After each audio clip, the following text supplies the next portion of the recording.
Take your shirt off. Take it off.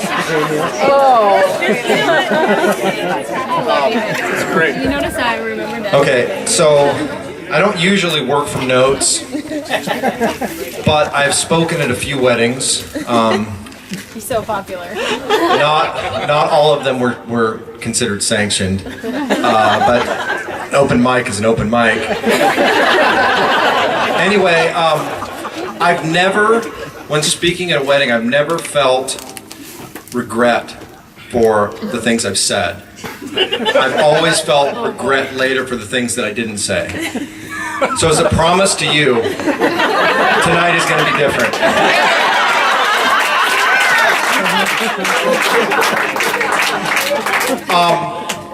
Jason and I met, and I'm going to ballpark it in the 5th grade. We were picked to play on the same Little League baseball team in Wenatchee. Abby's Pizza. Good pizza. If you're ever through Wenatchee, it's still available there on Western and East Wenatchee. The following year, we both wound up in the same middle school 6th grade homeroom class. It was Mrs. Stanger's class, and that's where I feel like the friendship really started to solidify, because my parents also, we sold our house and we moved just a block down the street from the Blancos, who had, a pool, a massive Lego set, Transformers, and a pretty extensive G.I. Joe collection. One of the first Nintendos that I ever saw. And Jason had a Phil Collins No Jackets Required cassette. Who didn't? Which I thought was about the coolest thing ever, because I grew up with a Dolly Parton, Kenny Rogers album, which I was allowed to listen to for about 15 minutes a week with the headphones on. So we became not only classmates, but we lived in the neighborhood, so we spent a lot of time together, and one of our first major projects to undertake was we built a fort just behind his parents' house. And it was a pretty sound fort. It had carpet, sunroof. I would say it sat 8 to 10 comfortably. So that summer we hosted a couple of spin the bottle parties. And I think we sort of decided that's as good as life gets. Let's do this forever. And that's almost exactly what we did. We remained friends until when we were about 9th grade, Jeff Blanco decided that the threat of taking his wiffle ball bat and ball and going up the street was no longer adequate, and he moved the whole family to Bellevue.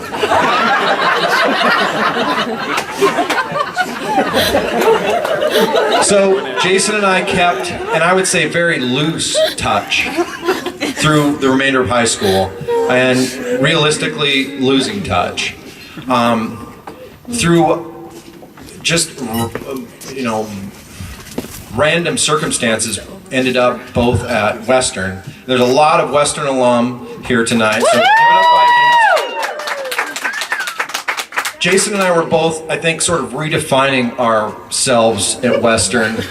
I was kind of in between preppy and dirty hippie, and Jason was like, I'm not kidding, if you weighed 105 pounds, I'd be shocked, and he had blue hair, total punk.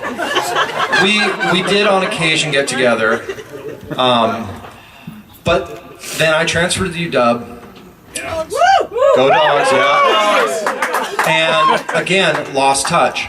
Until Corey Clennon and I were out one night, she said, hey, Jason is moving back to Seattle, he's looking for a place to stay. So Jason moved in. New fort. It was a new fort. There were 6 of us living, and I would say that off and on for the next, 10 or 15 years, Jason and I lived together.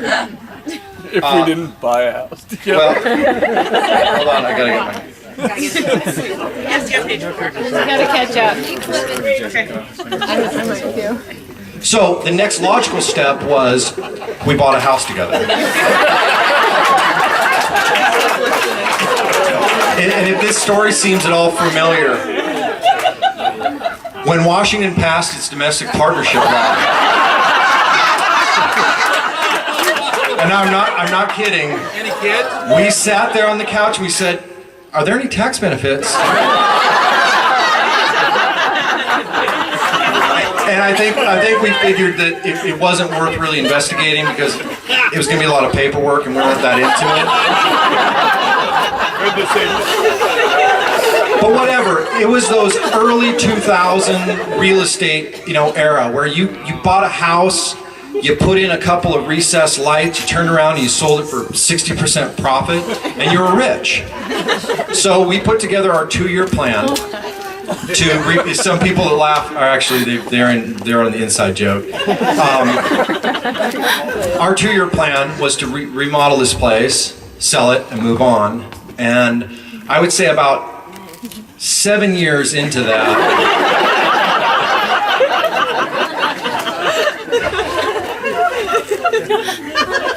it was during those years that I realized that a few beers and a sledgehammer, some half-cocked sense of architecture, and 15 minutes could really commit you to some long-term remodeling headaches.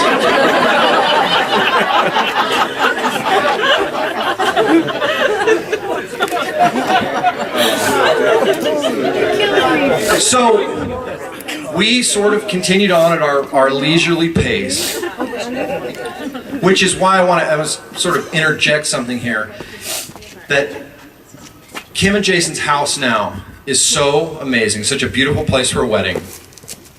I know how much work they've done here recently, and I came up here on, I guess it was Thursday night, to do some work. And I saw the list of stuff that we were supposed to get done Thursday night, and I said, does Kim realize who she gave this list to? Because this is about equivalent to what we did in 2006 combined. And I realized that the secret to really staying on top of projects is making lists and keeping schedules.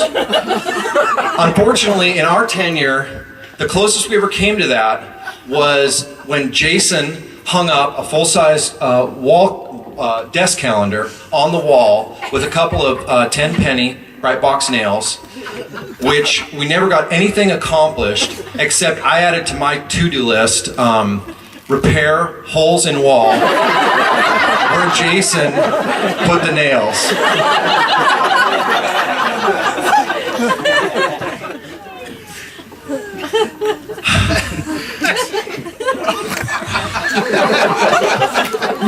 Speak up. Refresh.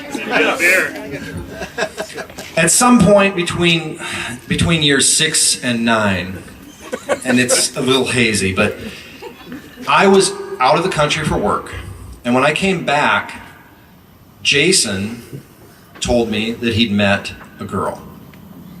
Is that me?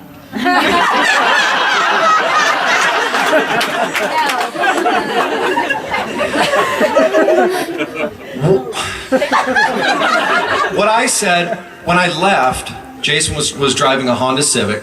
It was a nice car, got great gas mileage, and it had its years. But I left him the keys to my truck, and I said, hey, if you need to do any work on the house, take my truck, go to the dump. And I came back and I thought, well, the piles, that was going to the dump is still here. But I see I have about a half tank of gas. And he said, oh yeah, I was driving your truck because it was really hot.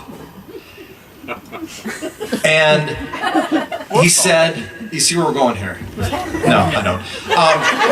He said, so I drove your truck to work because it was hot, I had the air conditioning, and I got out, I was wearing this Mariners jersey, and this girl came by and she saw me, and then that's the Kim story. And all I heard from that was, you were using my truck to pick up girls, which I hadn't ever even picked up girls. Now, Later on, I confronted both of them about the story, and Kim claims to remember nothing about the truck. And yet, about 2 years later, Jason winds up buying the exact same truck in a maroon color. And for the remaining 3 or 4 years that we lived at our house, there were two identical 2003 Tacoma, Toyota Tacomas with canopies parked in our driveway that my friend, every time he came over and said, when are you guys going to get the his and his license plates?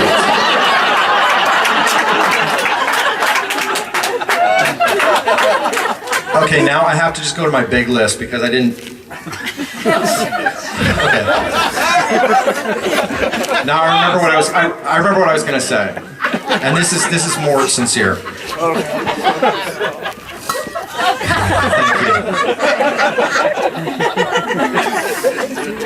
Doing good, buddy.